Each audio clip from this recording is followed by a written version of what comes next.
Good morning dear student. देखिए, आज इस वीडियो में हम लोग अवतल दर्पण पर आधारित आंकिक प्रश्नों को हल करेंगे।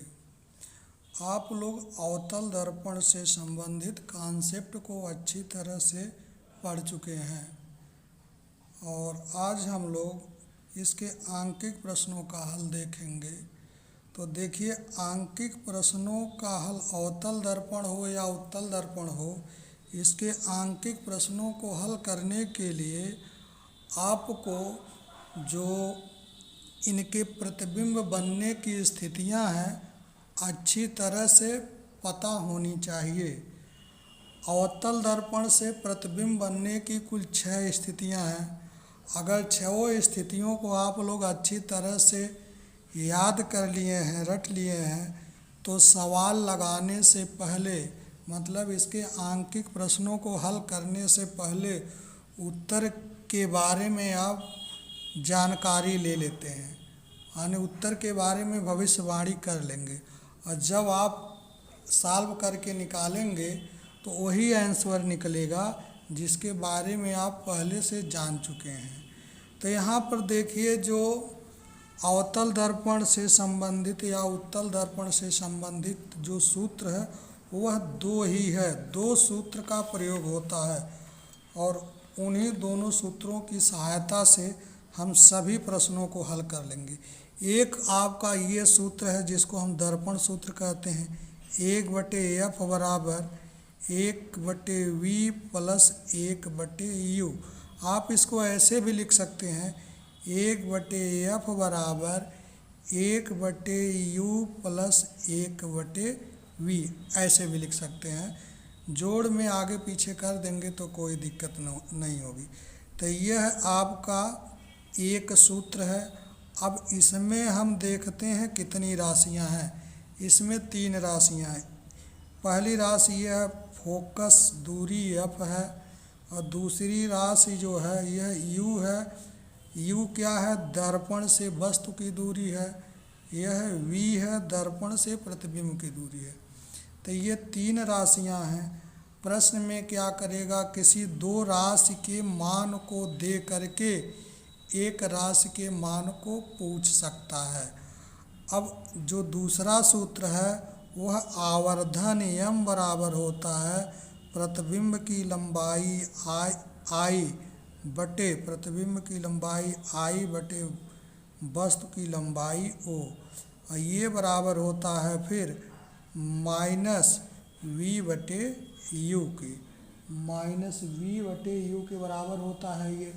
तो देखिए, यहाँ जो है 2 राशि हमको और मिल गई, एक है प्रतिबिंब की लंबाई और दूसरी है वस्तु की लंबाई। तो हमारे पास कुल राशियाँ हो गई 5, f u v I o, मतलब फोकस दूरी और दर्पण से वस्तु की दूरी, दर्पण से प्रतिबिंब की दूरी, प्रतिबिंब की लंबाई और वस्तु की लंबाई, ये 5 राशियां हैं। और सूत्र कितना प्रयोग होना है? 2 सूत्र प्रयोग होना है। यानी किसी भी सवाल को लगाने के लिए हमारे पास यही दोनों सूत्र याद होने चाहिए। अगर ये दोनों सूत्र आपको याद है तो दर्पण से संबंधित किसी भी प्रश्न को आप सॉल्व कर लेंगे। तो चलिए हम लोग क्या करते हैं, पहले अवतल दर्पण पर आधारित कुछ प्रश्नों का हल देखते हैं। इसके बाद उत्तल दर्पण पर आधारित प्रश्नों का हल देखेंगे। तो यहाँ पर देखिए, पहले से हम प्रश्न लिख चुके हैं, प्रश्न को पढ़ रहे हैं, उसके बाद हल देखेंगे। पहला प्रश्न इसका है, एक अवतल दर्पण की वक्रता त्रिज्या 20 सेंटीमीटर है, 20 सेंटीमीटर है। कोई वस्तु दर्पण से 15 सेंटीमीटर की दूरी पर रखी है। दर्पण से वस्तु की प्रतिबिंब की दूरी ज्ञात कीजिए। एक बार फिर पढ़ते हैं, एक अवतल दर्पण की वक्रता त्रिज्या 20 सेंटीमीटर है। कोई वस्तु दर्पण से 15 सेंटीमीटर की दूरी पर रखी है। दर्पण से वस्तु के प्रतिबिंब की दूरी ज्ञात कीजिए। तो देखिए हमको करना क्या है, प्रश्न को पढ़ लेना है। पढ़ने के बाद हम ये देखेंगे कि इसमें कितनी राशियां दी हैं, कितनी राशियां दी हुई हैं। तो देखिए हल को, तो दिया है या ज्ञात है, दिया है या ज्ञात है। दर्पण की वक्रता त्रिज्या, दर्पण की वक्रता त्रिज्या हम केवल संकेत में लिखेंगे। दर्पण की वक्रता त्रिज्या r होती है, r बराबर -20 सेंटीमीटर। अवतल दर्पण की वक्रता त्रिज्या r बराबर -20 सेंटीमीटर। अब ये हम 20 सेंटीमीटर कैसे ले रहे हैं, अभी बता रहे हैं। -20 सेंटीमीटर कैसे ले रहे हैं अभी हम लोग चित्र के द्वारा देखेंगे। फिर दर्पण से 15 सेंटीमीटर पर वस्तु रखी है, यानी u बराबर -15 सेंटीमीटर। ये हो गया। दर्पण से प्रतिबिंब की दूरी ज्ञात करना है, यानी दर्पण से प्रतिबिंब की दूरी v बराबर होता है, दर्पण से प्रतिबिंब की दूरी v होता है, v बराबर क्वेश्चन मार्क। ये देखिए, तो यहाँ पर क्या है भाई, ये हमको v का मान ज्ञात करना है, v का मान निकालना है। तो v का मान हम तब तक नहीं निकाल सकते हैं जब तक f का मान न निकल जाए, यानी f बराबर भी क्वेश्चन मार्क है। v का मान निकालने के लिए सबसे पहले हम फोकस दूरी f निकालेंगे। ठीक है, फोकस दूरी f निकालेंगे। तो अब देखिए हम ये कोशिश करते हैं कि इसका चित्र बना करके, अगर चित्र बना करके आप किरण आरेख खींच करके सॉल्व करते हैं तो बहुत अच्छी तरह से दिमाग में बैठेगा। तो हम इस प्रश्न का चित्र बनाने की कोशिश करते हैं।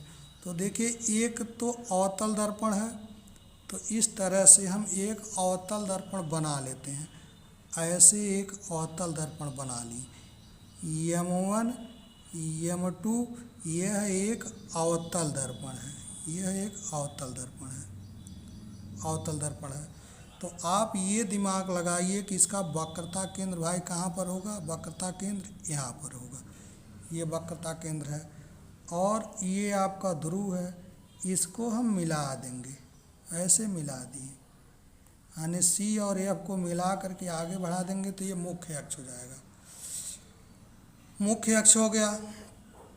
और इसकी जो वक्रता त्रिज्या r बराबर मतलब C और P के बीच की दूरी दे रहा 20 सेंटीमीटर।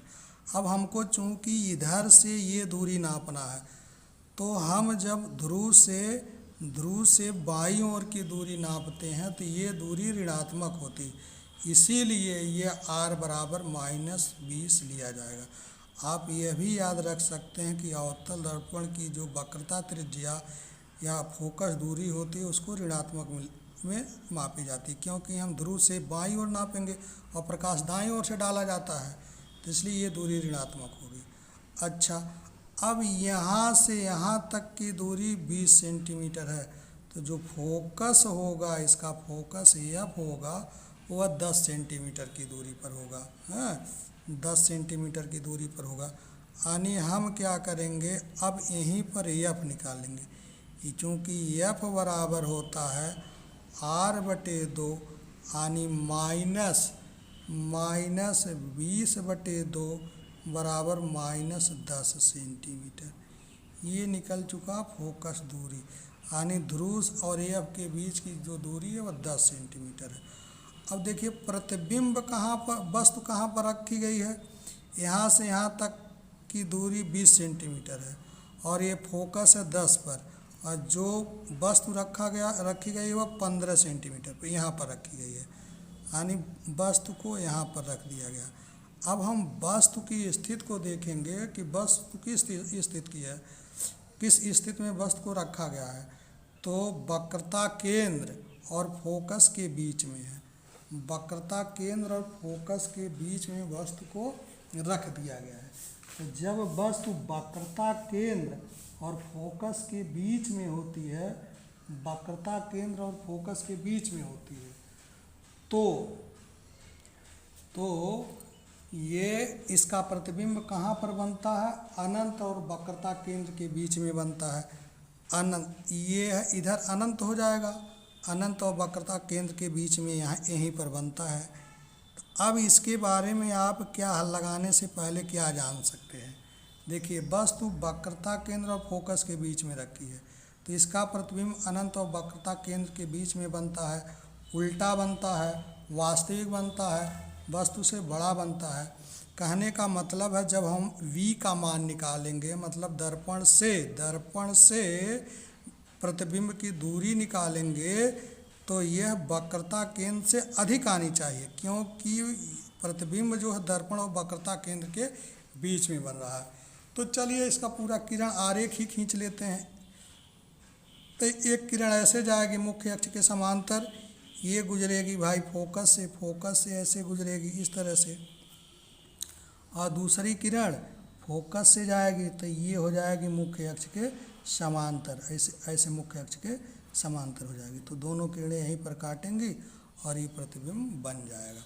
अब हम सवाल लगाएंगे, तो v का मान r के मान से यदि अधिक निकलता है, मतलब 20 सेंटीमीटर से अधिक निकलता है, तब तो हमारा सवाल सही है, हल करना सही है, अन्यथा गलत है। तो यहाँ पर देखिए, अब हम जानते हैं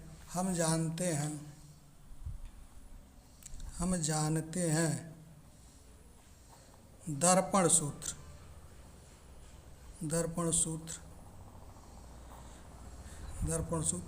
1/f बराबर 1/u प्लस 1/v। यहाँ पर मान को हम चिन्ह के साथ भरेंगे। 1/f का मान लिखेंगे -10 और 1/u की जगह लिखेंगे -15 और प्लस 1/v। अच्छा, देखिए हमको करना क्या है, v का मान निकालना है। तो हम इस मान को इधर लाएंगे, इस चिन्ह को ऊपर भी लिख सकते हैं, -1/10।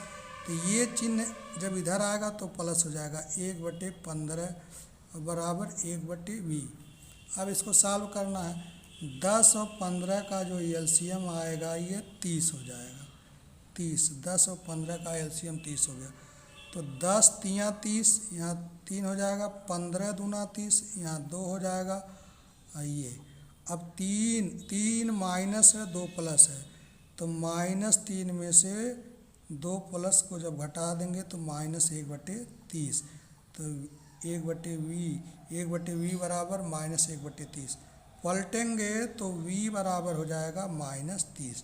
तो देखिए आया आंसर हमारा, जो आंसर आ रहा है ये आ रहा है कि प्रतिबिंब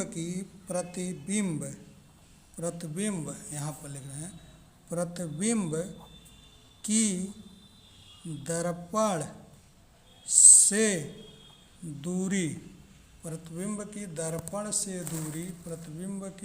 से दूरी, दूरी आया, ये दूरी बराबर 30 सेंटीमीटर, या यहाँ पर माइनस भी लिख देंगे, -30 सेंटीमीटर। तो देखिए जो हम पहले जान चुके थे कि v का मान r के मान से अधिक आएगा, तो आया, r का मान 20 दिया है, यहाँ v का मान 30 है। ऋण चिन्ह ये बताता है कि प्रतिबिंब जिधर वस्तु रखी है उधर ही बनेगा, ऋणात्मक चिन्ह बता रहा है। तो यह हो गया पहला प्रश्न। अब इसके बाद हम दूसरे प्रश्न को देखते हैं। तो देखिए यहाँ पर जो प्रश्न है, ये प्रश्न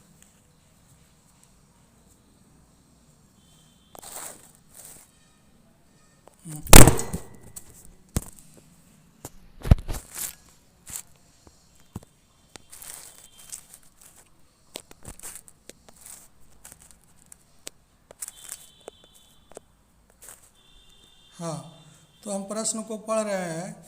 एक एक अवतल दर्पण की वक्रता त्रिज्या 4 सेंटीमीटर है, 40 सेंटीमीटर है। 4 सेंटीमीटर लंबी एक वस्तु दर्पण से 30 सेंटीमीटर की दूरी पर रखी है। दर्पण की स्थिति व नहीं प्रतिबिंब की स्थिति व लंबाई ज्ञात कीजिए। हाँ, तो देखिए जो प्रश्न दिया है, प्रश्न को पढ़ करके जितनी राशियां ज्ञात है पहले उसको हम लिख लेते हैं। हल दिया है दर्पण की अवतल दर्पण की वक्रता त्रिज्या r बराबर -40 सेंटीमीटर। तो तुरंत हम यही फोकस दूरी निकाल लेंगे, क्योंकि वक्रता त्रिज्या की आधी फोकस दूरी होती है। यानी जब इस r 40 का आधा करेंगे, 40 का आधा तो 20 होगा, यानी ये 20 सेंटीमीटर अवतल दर्पण की हो गई वक्रता त्रिज्या। फिर 4 सेंटीमीटर लंबी वस्तु है, यानी वस्तु की लंबाई को ओ द्वारा व्यक्त करते हैं। वो ऑब्जेक्ट है ना, वस्तु की लंबाई ओ बराबर यहाँ पर 4 सेंटीमीटर है। और दर्पण से 30 सेंटीमीटर की दूरी पर प्रतिबिंब बनता है, यानी दर्पण से जो प्रतिबिंब की दूरी है, दर्पण से प्रतिबिंब की दूरी v बराबर -30 सेंटीमीटर है, 30 सेंटीमीटर है। तो हमको ज्ञात करना है दर्पण से 30 सेंटीमीटर की दूरी पर वस्तु रखी है, तो ये हो जाएगा u बराबर, यानी दर्पण से वस्तु की दूरी को u से व्यक्त करते हैं, u बराबर -30 सेंटीमीटर हो गया। तो देखिए पहले हम क्या करेंगे, इसका चित्र बनाएंगे। यह M1 M2 एक अवतल दर्पण है। तो इसका वक्रता केंद्र हम अंदाज से यहाँ दर्शा देंगे C, और ध्रुव इसका P होगा। इसको मिला देंगे, मिला करके इधर और इधर बढ़ाएंगे तो ये मुख्य अक्ष हो जाएगा। अब इसका जो R दे रखा है, यानी C और P के बीच की दूरी R, ये 40 सेंटीमीटर। तो इसका फोकस यहाँ EF हो गया 20 सेंटीमीटर पर। और जो वस्तु रखी गई है C और EF के बीच में रखी गई है, क्योंकि ये 30 सेंटीमीटर पर है। तो जब हम वस्तु को यहाँ पर रख देंगे, रखेंगे, यानी कौन सी स्थिति होगी, वक्रता केंद्र और फोकस के बीच में वस्तु को रखेंगे, ऐसे रख दिए। तो यहाँ से दो प्रकार की किरण जाएगी, एक जाएगी मुख्य अक्ष के समांतर, तो ये तो फोकस से गुजरेगी, और दूसरी जो है ये फोकस से जाएगी, तो ये मुख्य अक्ष के समांतर हो जाएगी। ये दोनों किरणें ऐसे काट देंगे। तो यहाँ से जब हम जहाँ पर दोनों किरणें काट रही हैं, यहीं पर ए से हम क्या कहें, ऐसे एक लंब डालेंगे, तो यही प्रतिबिंब की लंबाई हो। ये ओ डैश वस्तु की लंबाई है, आई डैश प्रतिबिंब की लंबाई है, आई डैश प्रतिबिंब की लंबाई है। तो देखिए जब हम चित्र बना रहे हैं तो चित्र में प्रतिबिंब की लंबाई बड़ी निकल रही है, और प्रतिबिंब कैसा बन रहा है, उल्टा बन रहा है। तो इसका मतलब है जब हम प्रतिबिंब की लंबाई को निकालेंगे तो इसका मान वस्तु की लंबाई से अधिक आना चाहिए, और क्या आना चाहिए, ऋणात्मक आना चाहिए, क्योंकि उल्टा प्रतिबिंब बना है। मुख्य अक्ष से नीचे की दूरी ऋणात्मक होती है। तो अब इसको हम सॉल्व करते हैं। तो सबसे पहले हम निकालेंगे क्या, दर्पण से प्रतिबिंब